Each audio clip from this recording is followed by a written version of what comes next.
Good morning, everyone.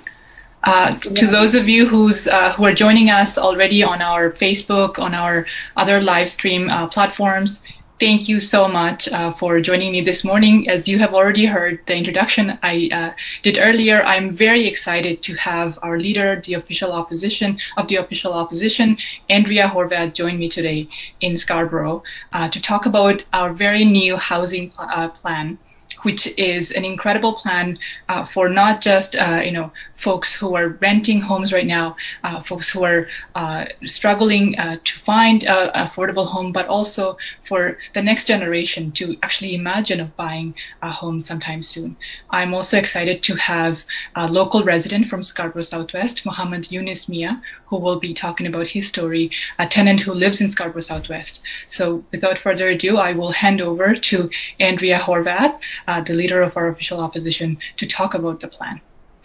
Thanks very much, Dolly. I appreciate the kind introduction. But before I get started, I do want to just acknowledge the serious news that's coming out of Scarborough with the number of long-term care homes that are seeing significant outbreaks. Another 29 folks lost their lives in long-term care at Kennedy Lodge. Rockcliffe has got over 100 folks infected. Apparently, Craigley Extended Care in Rouge Valley is also struggling with an outbreak. So I think it's important that we acknowledge that people are in a bad spot, that our frontline workers are doing their darndest, but Mr. Ford didn't protect long-term care in the first wave, and he certainly hasn't done it in the second wave. And my heart goes out to all those residents as well as family members who are dealing with these frightening situations and these tragic situations once again. On that note, I do also want to start by saying thank you to Mohammed Yunus Mia for being with us this morning. It's really great to have you be here to tell a little bit about your challenges with the housing that you and your family are dealing with. So thanks for being here, Mohammed. I think it's really important to start by saying that we have a belief that everybody deserves a stable, safe, comfortable place to call home in the community that they love. A home you can afford, a home that fits your family and that meets your needs. And for a lot of folks, home ownership has been out of reach, along with the stability and financial security that come with it. A lot of families are stuck in rental units that are run down or even unsafe. Other families are forced to live in cramped conditions, unable to afford a bigger home that can accommodate their growing or multi-generational families. People are priced out of the neighborhoods they love, forced to move away from family, away from the place where they grew up. And at the same time, affordable housing and assisted living spaces have become harder and harder to find. Ontario's wait list for affordable housing has grown to more than 185,000 families, and 35% of the people waiting are seniors. Ontarians know that we didn't get here overnight. Finding a good home you can afford has been getting harder and harder for decades. The Liberals had 15 years to make things easier for Ontario families, and they chose not to. They let landlords hike the rent in between each tenant. They cut public housing to help pay for corporate tax cuts. They let billionaire speculators snatch up the bulk of properties, forcing Ontario families to compete over what was left. Over just a couple of years, Doug Ford has taken things from bad to worse by scheming to help his billionaire investor and developer buddies. He canceled rent control on new units, made it easier to evict people, and he was busted trying to let developers pave over Ontario's green belt 3 separate times. He's not helping you. He's making choices that help them. Every year, first under McGuinty Wynne and Del Duca's Liberals, then under Doug Ford's Conservatives, Ontario's housing crisis has gotten worse and worse. Well, no more.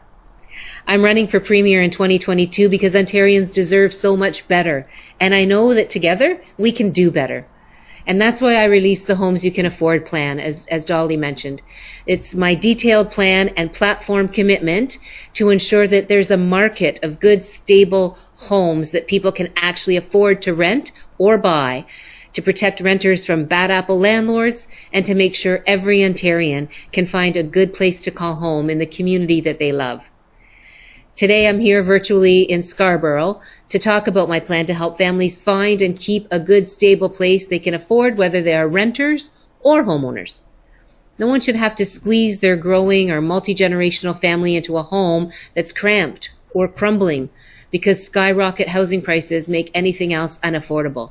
But that's a reality for a lot of people in Scarborough. Far too many families find themselves in precarious situations, living in fear of their landlord raising the rent or throwing them out to jack up the rent for the next tenant.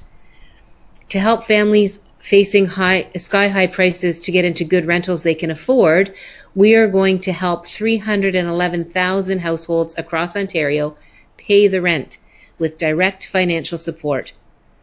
We're going to apply rent control to all units and put in place a series of updated protections to stop the bad apple landlords from taking advantage of families.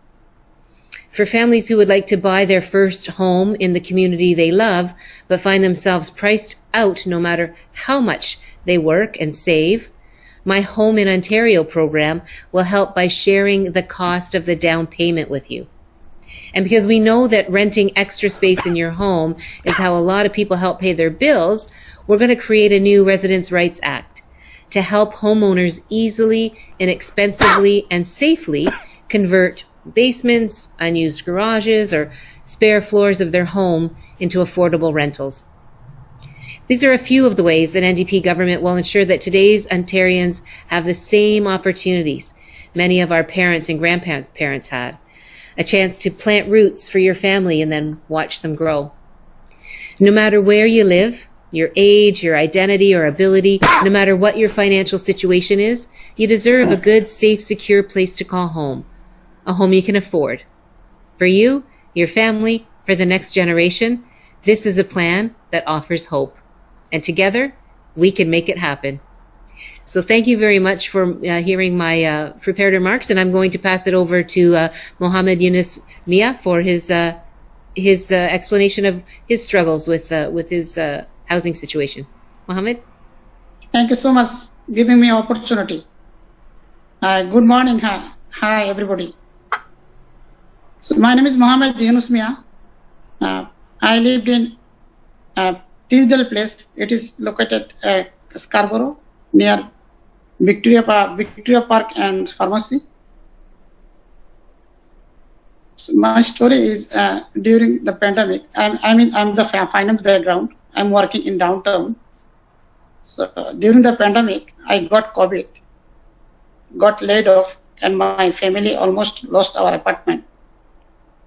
Our one-bedroom apartment is already too small for my 3 kids who are doing school online from home.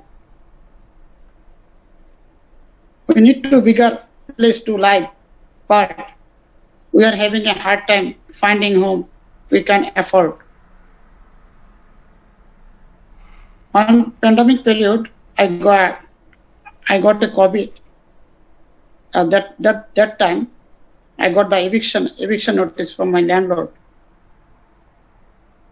It is so terrible and scared and sad for me. I cannot explain myself. It is. I'm getting a hard time there. That's the situation. After 1 week, when I'm feeling good, I paid my rent, April and May.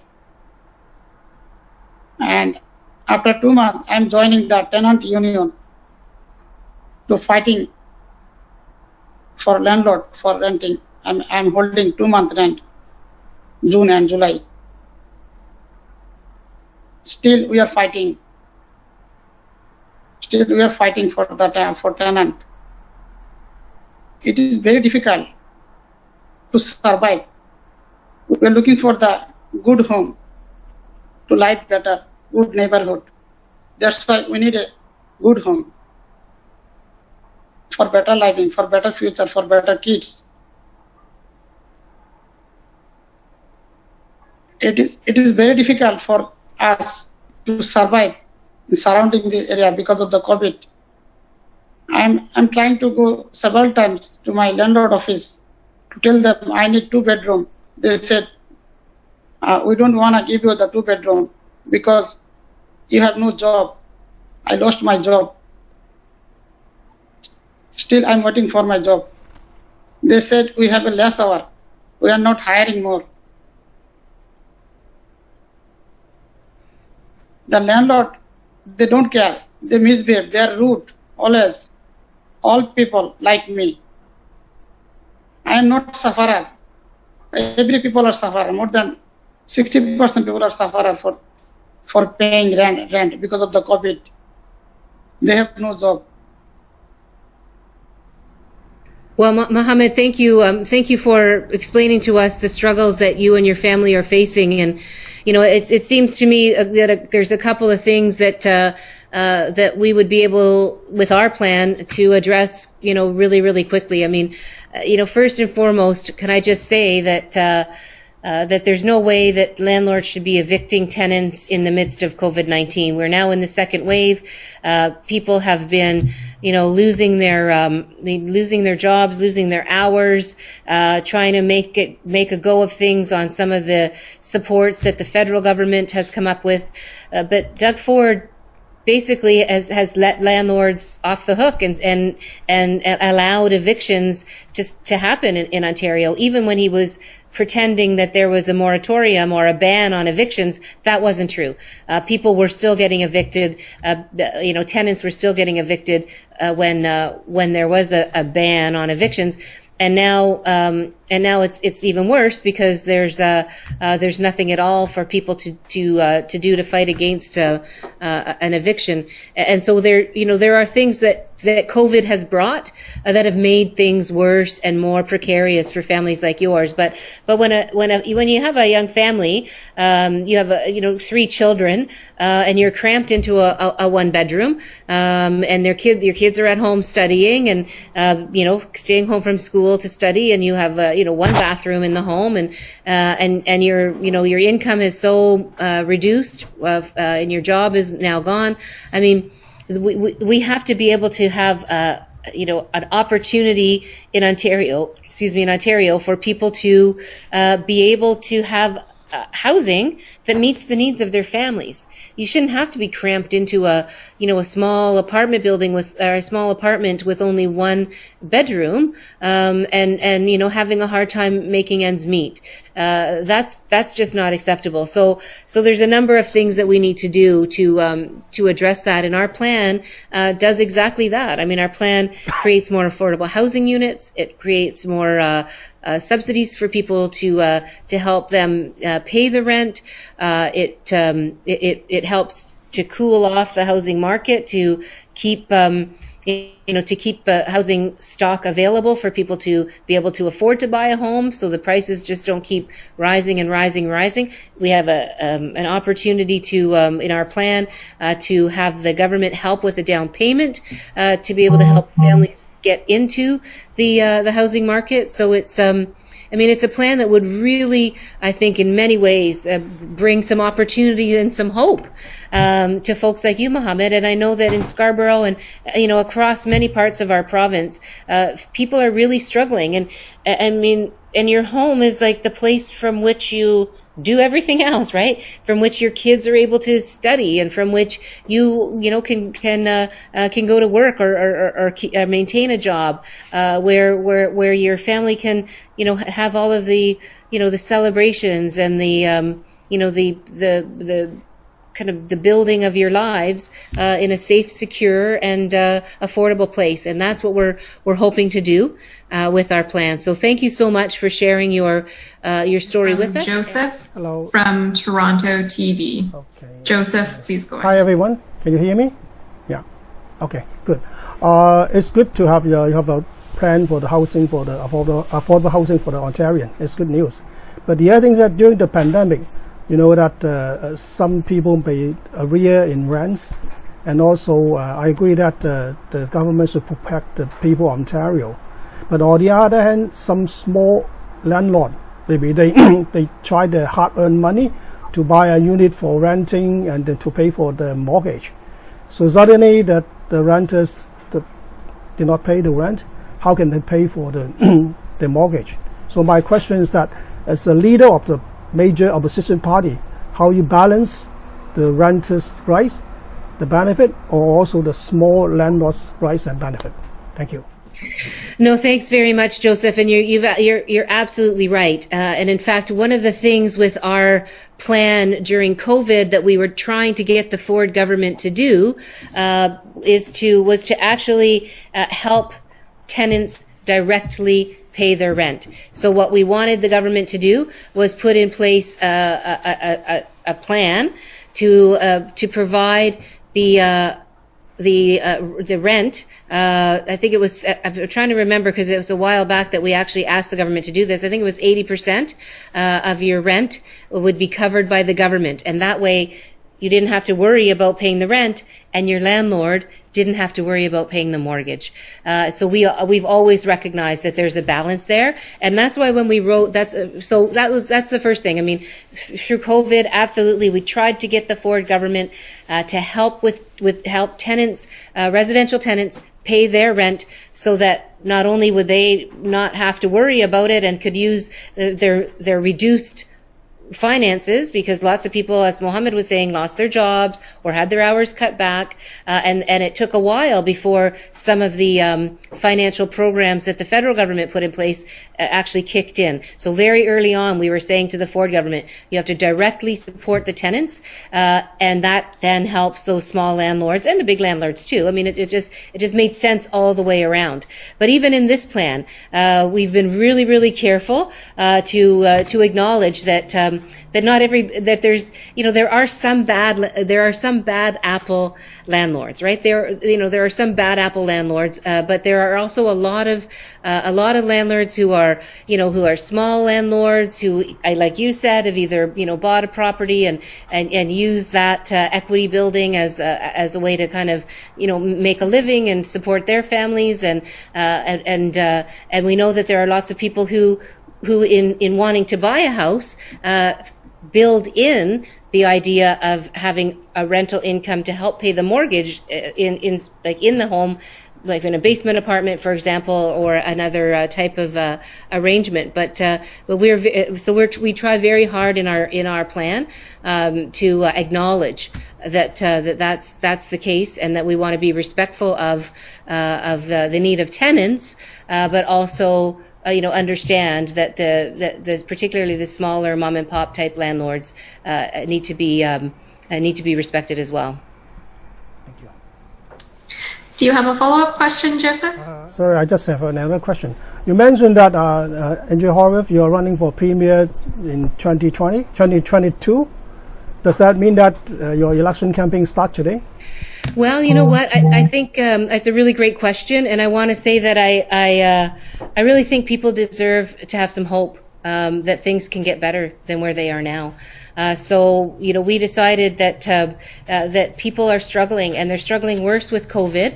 And a couple of weeks ago, we unveiled our first platform plank, and that was on overhauling our long-term care system, so that people who are living in long-term care and loved ones of people who live in long-term care have some hope that system can actually provide the quality of care and the dignity that people deserve, and to provide hope for Ontarians that we can actually overhaul long-term care to make it a place where people don't dread having to go, or where people don't feel guilty that they're sending their loved ones to long-term care.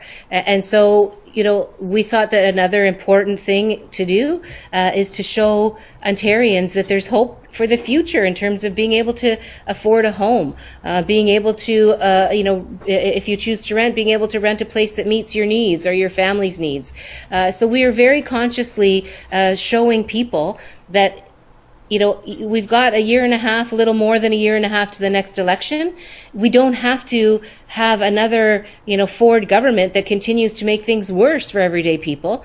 We don't have to have another, Stephen Del Duca, Kathleen Wynne, Dalton McGuinty government that after 15 years did nothing to help folks with home ownership or with affordable rentals or with or with more affordable housing for folks that have real income, challenges, or supportive housing. These are long-standing problems. They've been around for decades, and Stephen Del Duca is not going to solve them. We already know that because they didn't for the last 15 years prior to the last election.